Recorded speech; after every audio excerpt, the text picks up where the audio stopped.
কিন্তু সেই পেঁপে গাছের মাথায় ঘুমিয়েছিল এক ডাইনি। গাছ থেকে পেঁপে পড়ার আওয়াজে তার ঘুম ভেঙে যায়। কি ব্যাপার? একটা ধপাস করে আওয়াজ হলো যেন। তবে কি কেউ পেঁপে পারছে নাকি? দেখি তো একবার। বিকেল গড়িয়ে সন্ধে হব। চাষিরা যে যার ঘরে ফিরছে, মাছিরাও তাদের নৌকা নিয়ে বাড়ি ফিরে যাচ্ছে। এমন সময় জঙ্গলের পথ দিয়ে হেঁটে আসছে এক কাঠুরে দম্পতি, পলাশ আর মায়া। গিন্নি, আজও জঙ্গলে এক টুকরোও কাঠ পেলাম না। এখন আমাদের সংসার চলবে কি করে? আমিও তো সেটাই ভাবছি, ঘরে এক দানাও চাল নেই।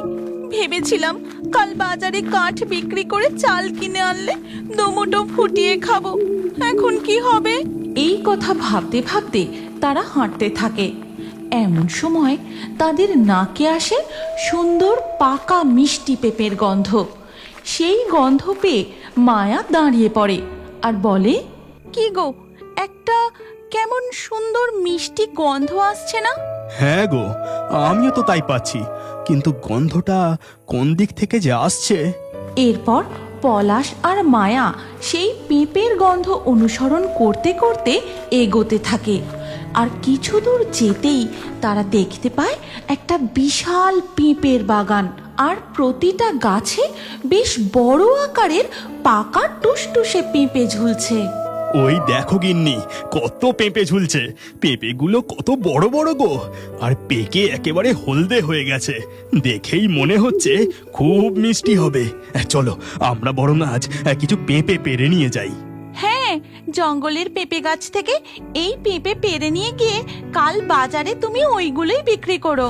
পলাশ সামনে পড়ে থাকা একটা বড় গাছের ডাল নিয়ে পেঁপে পাড়তে থাকে, কিন্তু সেই পেঁপে গাছের মাথায় ঘুমিয়েছিল এক ডাইনি। গাছ থেকে পেঁপে পড়ার আওয়াজে তার ঘুম ভেঙে যায়। কি ব্যাপার? একটা ধপাস করে আওয়াজ হলো যেন। তবে কি কেউ পেঁপে পারছে নাকি? দেখি তো একবার। ডাইনি উঁকি মেরে দেখে দুজন তার পেঁপে গাছ থেকে পেঁপে পারছে, আর তাই দেখে ডাইনি ঝপ করে তাদের সামনে ঝাঁপ মারে। ওরে বাবা, এই যে ডাইনি! তোদের এত বড় সাহস! তোরা আমার বাগান থেকে পেঁপে চুরি করতে এসেছিস? তোদেরকে আমি... ক্ষমা করবেন, আমরা চুরি করতে আসিনি। আমরা জানতাম না যে এই পেঁপে বাগান আপনার। আমরা মিষ্টি পাকা পেঁপের গন্ধ পেয়ে এই বাগানে এসেছিলাম। ভেবেছিলাম কিছু পাকা পেঁপে পেড়ে বাজারে বিক্রি করে দুমুঠো চাল কিনে নিয়ে আসবো। আমরা যে খুব গরিব। এরপর মায়া তাদের দারিদ্রতার কথা ডাইনিকে খুলে বলে, আর সব শুনে ডাইনির তাদের জন্য খুব কষ্ট হয়। আমি বুঝতে পারছি তোরা খুবই সৎ আর পরিশ্রমী, কিন্তু এই পেঁপে যে কোনো সাধারণ মানুষের খাবার পেঁপে নয়। এই পেঁপে জঙ্গলের ভূত, প্রেত, ডাইনি, শাকচুন্নিদের জন্য। তোদেরকে আমি এই পেঁপে দিতে পারবো না। তবে হ্যাঁ, আমি তোদের কিছু জাদুর পেঁপে গাছের দানা দিচ্ছি। তোরা তোদের বাড়ির পাশে বসিয়ে দিবি, তারপর দেখবি কি হয়। তারা দুজন ডাইনির হাত থেকে পেঁপে দানাগুলো নিয়ে বাড়ি ফিরে আসে, আর সেগুলো তাদের বাড়ির উঠানে বসিয়ে দেয়। সেদিন রাতে তারা শুধু জল খেয়েই ঘুমিয়ে পড়ে। এরপর ধীরে ধীরে সকাল হয়ে যায়, আর সকালবেলা ঘুম থেকে উঠেই মায়া বাইরে বেরিয়ে এসে দেখে, কই গো, শুনছো? তাড়াতাড়ি বাইরে বেরিয়ে একবার দেখবে এসো।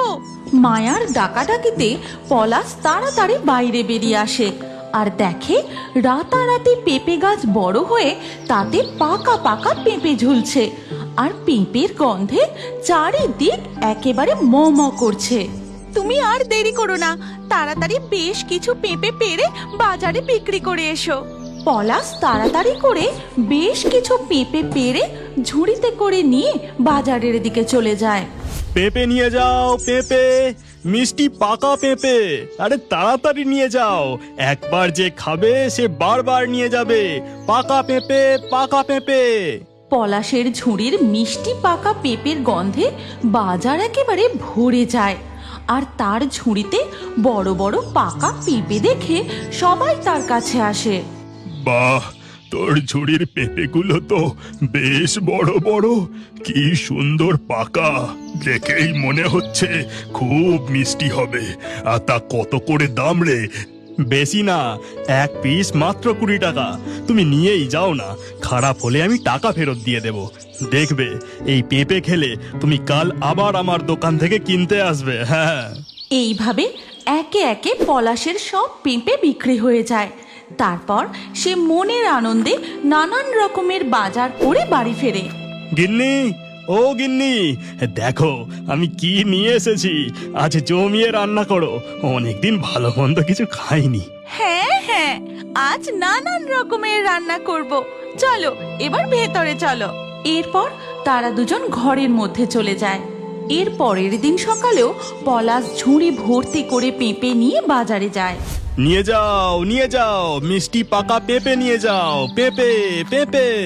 পলাশদা, কাল তোমার থেকে 2টো পেঁপে নিয়ে গেছিলাম গো, এত মিষ্টি, বাড়ির লোক খেয়ে কি নাম করলো। আজকে আমাকে আরো 2টো পেঁপে দাও দেখি। ঠিক আছে, ঠিক আছে, এই নাও। আজকেও পলাশের সমস্ত পেঁপে বিক্রি হয়ে যায়। আর এইভাবে ধীরে ধীরে তাদের সংসারের অভাব ঘুচতে থাকে। আর পলাশদের এই পরিবর্তন বেশ কিছুদিন ধরে লক্ষ্য করছিল তাদেরই প্রতিবেশী শম্ভু। কি ব্যাপার, রাতারাতি পলাশদের অবস্থা এত ভালো হয়ে গেল কি করে? ওদের তো ঠিক করে দুবেলা খাবারই জুটতো না। তাছাড়া ওদের বাড়ির আশেপাশে তো কোনোদিনও পেঁপে গাছ দেখিনি। দেখি তো কি ব্যাপার। এরপর শম্ভু গিয়ে আড়াল থেকে দেখে পলাশদের বাড়ির উঠোন জুড়ে সারি সারি পেঁপে গাছ, আর তাতে পাকা টুসটুসে বড় বড় পেঁপে ঝুলছে। বাবা, কত পেঁপে গাছ, আর গাছ ভর্তি পেঁপে। না না, এই খবরখানা আমার গিন্নিকে এক্ষুনি বলতে হবে। এরপর শম্ভু বাড়ি ফিরে গিয়ে তার বউ কুহেলিকে সমস্ত কথা খুলে বলে। আর সবকিছু শুনে, কি বলছো কি তুমি? না না, এইভাবে তো ওদের বাড়তে দিলে চলবে না। তুমি আজ রাতেই গিয়ে। অগ্নি, বুঝেছি, আজ রাতে তুমি আর আমি গিয়ে। যেমন কথা তেমন কাজ। গভীর রাত নামতেই শম্ভু আর কুহেলি গিয়ে পলাশদের উঠোনের সব পেঁপে গাছ কেটে নষ্ট করে দেয়। আর পরের দিন সকাল হতেই, হায় হায় হায়, এ কি সর্বনাশ হলো! আমাদের এমন সর্বনাশ কে করলো? ওগো, তাড়াতাড়ি বাইরে এসে দেখো। এ কি, দেখে তো মনে হচ্ছে কেউ ইচ্ছে করে আমাদের সব পেঁপে গাছ কেটে দিয়েছে। এখন এবার কি হবে? আমাদের এমন সর্বনাশ কে করলো? বলি কি, চলো আমরা আর একবার জঙ্গলে ডাইনির কাছে যাই। ওই ডাইনি খুব দয়ালু, তিনি নিশ্চয়ই আমাদের সাহায্য করবেন। তারপর মায়া আর পলাশ জঙ্গলে আবার সেই ডাইনির কাছে যায় আর তাকে সমস্ত কথা খুলে বলে। বুঝতে পেরেছি, কেউ নিশ্চয়ই হিংসে করে এই কাজ করেছে। ঠিক আছে, তোরা কোনো চিন্তা করিস না। এই পেঁপে দানাগুলো নিয়ে গিয়ে আবার বসিয়ে দে।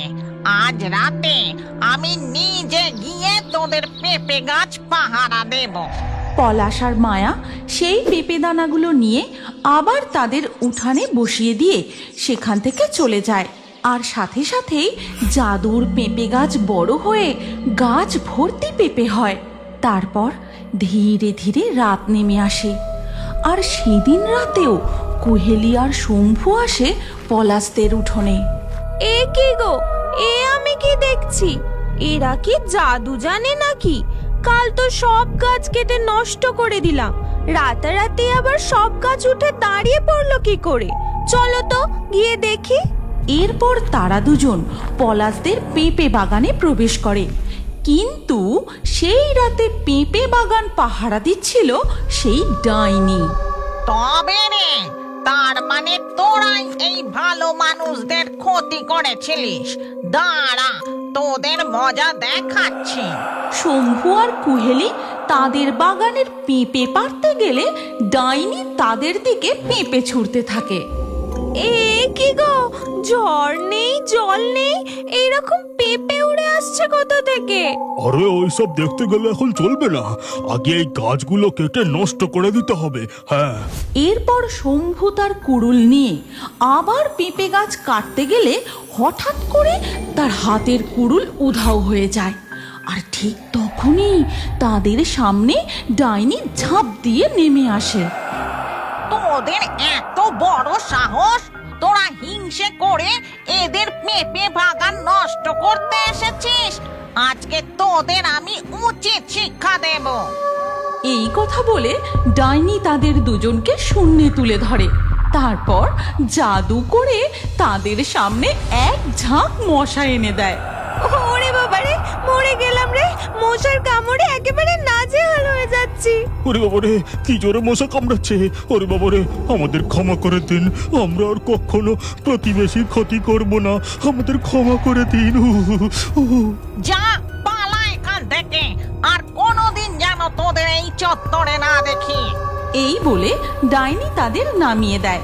তারপর তারা দুজন মশার কামড় খেতে খেতে সেখান থেকে পালিয়ে যায়।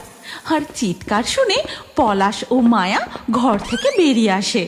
শোন, তোদের আর কোনো চিন্তা নেই, তোদের পেঁপে বাগানের আর কোনোদিন কেউ ক্ষতি করবে না। ডাইনি, আপনাকে অনেক অনেক ধন্যবাদ। তবে আমার একটা শর্ত আছে। শর্ত কেন? আপনি আদেশ করুন।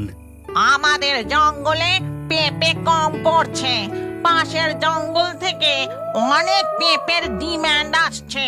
তাই আজ থেকে তোরা যা পেঁপে চাষ করবি তার কিছু বাজারে বিক্রি করবি আর কিছু জঙ্গলে বিক্রি করে আসবি, মনে থাকবে তো?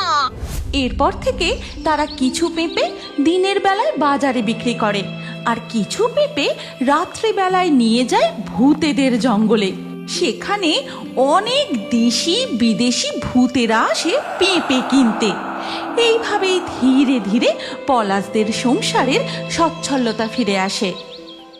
এই গল্পের পরবর্তী পর্ব যদি তোমরা দেখতে চাও তাহলে কমেন্টে নেক্সট পার্ট অবশ্যই লেখো।